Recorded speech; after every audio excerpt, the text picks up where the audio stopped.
Straight ahead on CCX News, Super Bowl festivities get underway. We'll show you a way to get there that's cheaper and involves less hassle. Plus, call her a hospitality rock star. Meet the hotel employee in Brooklyn Park that brightens the mood for out-of-town guests. And ever want to write your own memoir? Meet a local author who's helping others do just that. CCX News starts right now. Hello and thanks for joining us. After years of planning and anticipation, Super Bowl week is finally here. Now, festivities kick off this weekend in downtown Minneapolis, but getting there could be an expensive and time-consuming proposition. As Delane Cleveland reports, local officials want to encourage people to use public transportation. I would bet that it's going to be a parking lot on the freeways. In the coming days, downtown Minneapolis will welcome fans from the Twin Cities and across the country who want to partake in festivities related to Super Bowl 52. But with every big event, Parking's going to be outrageous. I heard it was $65. Comes a set of challenges and concerns. There's no parking places. Well, there are some, but very few. It's going to be tough to find a place to park. Parking challenges are just one reason why local transit officials are encouraging people to think bold and take the bus. There's so many roads that are closed, parking rates are so high, busing's probably the best option. Mike Opat says that this weekend, Maple Grove will operate a shuttle service that runs every half hour, which will take people from the Maple Grove Transit Center to downtown Minneapolis, dropping them off at a transit hub on 11th Street and 2nd Avenue. So it's kind of in the heart of the fan events, whether you're going to the convention center or those along Nicollet Mall. You'll have easy access. Public transit options will also be available from Wednesday through Saturday for people wanting to enjoy the fun. So we really encourage people to go to our website and get those details. Of course, in this era of ride-sharing apps, many will likely look to Uber or Lyft to get them downtown. But Opat says that can be costly with surge pricing. Also, the Uber cars and Lyft cars are only going to be able to get so close to the events as well because they don't have access to the bus lanes like we do. That said, he admits that using Uber or Lyft is still a better option than driving downtown yourself. But the takeaway is to avoid driving when you can. I wouldn't drive down here on a car. Light rail, bus, Uber, whatever. In Minneapolis, Delane Cleveland, CCX News. Bus service at the Maple Grove Transit Station runs from 9:30 a.m. to 10 p.m. on the weekends. The fare is $2.50 each way. For more information, go to maplegrovetransit.org. And local hotels are all booked up in advance of the Super Bowl. There is not a room to be had at the Minneapolis Marriott Northwest in Brooklyn Park. All 230 rooms have been booked for months, filled up until after the big game, February 4th. The assistant front office manager at the Marriott, Taryn Rubino, got a nice surprise on Friday at the annual meeting for Minneapolis Northwest Tourism. Rubino was awarded the Minneapolis Northwest Tourism Hospitality Rockstar Award for how she welcomes guests. It's an honor as she prepares for a Super Bowl influx at the hotel. We have so many different groups coming in, so we're just really excited for everyone coming in, and I think the majority of everyone's coming in on like Tuesday, Wednesday, and then they'll be there all the way through until Monday. So we're ready for a crazy weekend. Taryn receives a $250 Ticketmaster gift card for the Rockstar Award. Governor Mark Dayton has appointed Crystal's police chief to a key role that oversees the training and licensing of police officers across the state. Crystal Chief Stephanie Revering will serve on the state's Peace Officers Standards and Training Board. Revering will continue to serve as police chief, a role she's held in Crystal since 2012. Just this week, the Post Board approved new training guidelines, including extra training for reducing tensions in a mental health crisis. It's an issue Crystal police themselves have had to deal with. Last spring, an 18-year-old man with a history of mental health issues was shot by Crystal police at Bassett Creek Park after pointing a weapon at officers. A New Hope City Council member is calling on swim teams that use the New Hope pool to lobby lawmakers to help pay for a new pool. The city will build the new city hall and police station on the site where the pool is located, and that's led to discussion about what the replacement pool should be. Many swim teams enjoy the existing pool because of its 50-meter length. City officials say they would need financial help to rebuild a pool of that size, and they hope swim teams support the legislative bonding proposal, which includes funding for pool improvements. For them to aim this advocacy at our representatives, friends across the aisle in other cities that neighbor us, to make that a reality. City officials say New Hope's Park and Recreation Department will forward letters of support to lawmakers. Well, meanwhile, cleanup on the roads from this week's big snowstorm continues. Today, MnDOT crews were out on this patch of Highway 100 to remove snow from along the edges of the road. This is a safety precaution not only to help with future snowstorms, but to prevent snow and ice from forming dangerous ramps off the sides of the road. This is especially a danger near bridges. MnDOT says they're still working all over the state to remove snow from Monday's storm. One group of passionate outdoor enthusiasts welcomed this week's snowfall with open arms. The snow on Monday was amazing. We were able to run a full course tomorrow. We'll start here at Theodore-Wirth Park and we'll finish down by Lake Calhoun. It'll be a point-to-point race and we're all really excited. The snow actually changed the course of the race. Friday is the end of World Masters, which drew in more than 800 skiers from all over the world. It was so warm that many raced in only one layer of clothes. The Loppet Festival kicks off Saturday, and skiers will adjust to the warmer temperatures then, too. If you're going to watch one of the races, organizers say expect the largest crowd to watch the skijoring on Saturday, which involves, of course, skiing with a dog. You are also advised to check out transportation and spectator information on the Loppet website. Still ahead on CCX News, a Brooklyn Park author's advice for writing your own memoir. Plus, it's a spectacular finish as Armstrong-Cooper scores a big win in boys hockey. But first, temperatures start to turn this weekend. Sunday, we may not reach 20 degrees. We'll be right back. A Brooklyn Park author who has a talent for writing stories is sharing her talent with others. As reporter Shannon Slatton explains, she is giving them tips on writing their own stories.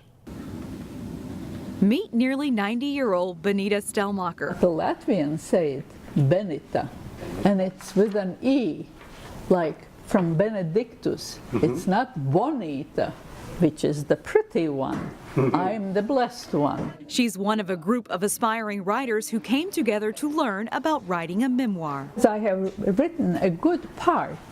I need to finish it because I'm very old. I'm almost 90 years old. So just think, how much time do I have? I better get on the shtick and start writing the end piece. Benita is off to a good start with 15 3-ring binders full. And they are called Oma's Stories and Scenes from My Life. Giving direction and guidance to writers like Benita is Brooklyn Park author Laura Vosica, who writes books about Scotland and medieval time travel. She's helping others share stories that are perhaps a little bit less complicated. I think most people think they need some help with writing and ideas to get started because it's a big subject to write about your entire life. Vosica says start by telling a story like you would tell it to a friend. One starts by just writing favorite memories and scenes and kind of going from there, deciding what they want from there, what themes sort of emerge. Then organize the stories, which is sometimes the toughest part. Judy Seymour says she already has 15,000 words written. It's not hard for me to do the actual writing, but the logistics of how you organize it and structure it, that's the thing that I'm interested in learning. Writing your own memoir is a big project,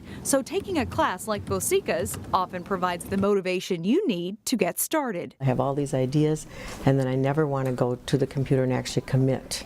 This is my starting of my commitment. In St. Louis Park, Shannon Slatton, CCX News. On the internet, try diagramming. Laura has more memoir classes on the schedule for this spring. In the meantime, she's planning to release another book in her Bluebells series in March. She's been busy writing too. Still ahead, a beach party in the middle of winter. We'll take you there. But first, Terry Tuma has some tips for hauling in bluegills in his weekly ice fishing tip. John Jacobson's in next.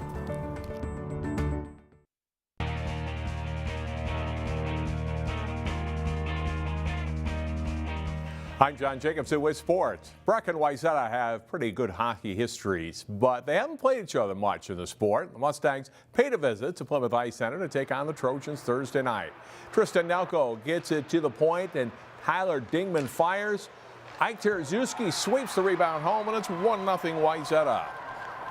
Breck's Will Torgerson gets a chance alone in front, but he's stopped by Sawyer Anderson. That save keeps it 1-0 Wayzata after one. Second period, Wayzata's Jack Kimlinger gets control and sets up Colin Schmidt, but Lyndon Olness makes the big save for the Mustangs. He helps keep Breck right in the game with a lot of big stops. Griffin Ness turns a defenseman inside out here with a great move, but Olness is ready and makes another save. He has 42 saves in the game. Early in the third period, Dingman to Carter Anderson. His blast finds the net through traffic to give Wayzata a little breathing room at 2-0. With Breck on a power play, they pull Olness, and the Trojans get one shorthanded as Ness hits the empty net to make it 3-0. Each team gets one more, and Wayzata wins this one 4-1. Also in boys hockey, it's a three-way race for the title in the West Division of the Northwest Suburban Conference. Two of the contenders met up as Armstrong-Cooper hosted Irondale. First period, Knights up 1-0. Braden Gray's shot is deflected in by Jonah Jangula for a Wings goal that ties it up at 1. AC takes the lead later in the period. Drew Ide walks in and scores here. Second period, the Wings go up 3-1. Ide tucks in the wraparound goal for a power play goal, and it's 3-1 Armstrong-Cooper. But Irondale rallies in the third period. Eric Wright rifles the slap shot home. That ties it up at 3. And that forces overtime, and it's a thrilling finish. Armstrong-Cooper's Eric Schneider scores as time expires. The game winner, the Wings win it 4-3.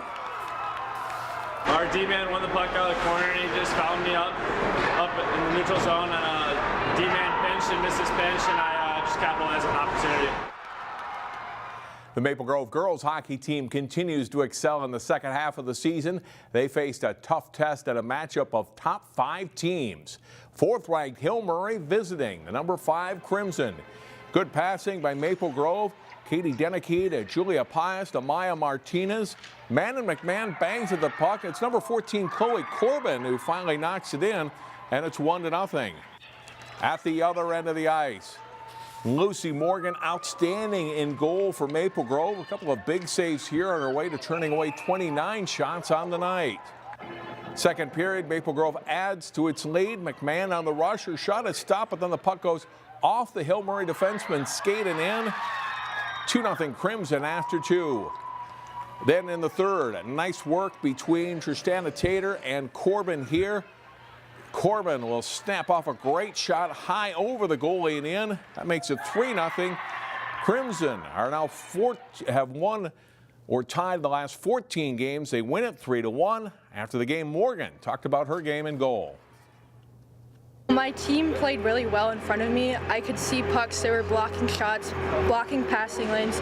It allowed me to play my game and just make the easy saves. It is easy to miss catching fish during the ice fishing season. We go in the fish house this week for this week's CCX tip as Terry Tuma talks about ways to catch bluegills in the winter.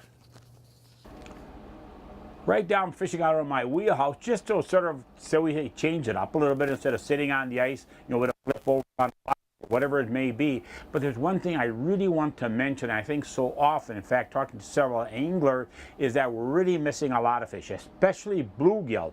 We so often relate to a spring bobbers, a real soft tip rod, a sensitive rod that's going to create that ultimate feel of that bite. But really what we need to take a look at carrying it beyond all of those sensitivity factors is watch for your line movement. That line movement can just sort of jump. It can move an inch or two in the water. When this is taking place, what you want to do then, as soon as that line starts to move, you want to force that rod tip up. In other words, set the hook extremely hard for these finicky fish. And generally speaking, they're going to be bigger bluegills, much bigger bluegills in fact. You're going to drive that hook right into that mouth of that sunfish or that bluegill, right at the edge of that mouth, right in that lip, that bony part of that mouth itself. And what you're now doing is that fish is not going to get away because of the good hooks. Give it a try. Let's sort of carry it beyond this ultralight for fishing for crappies and also bluegills, of course.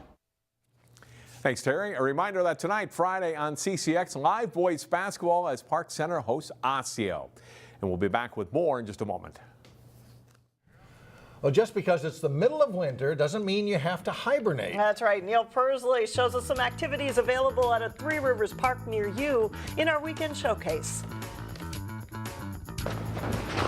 By now, the storm we had earlier in the week is a distant memory, but it's left a lot of pretty snow.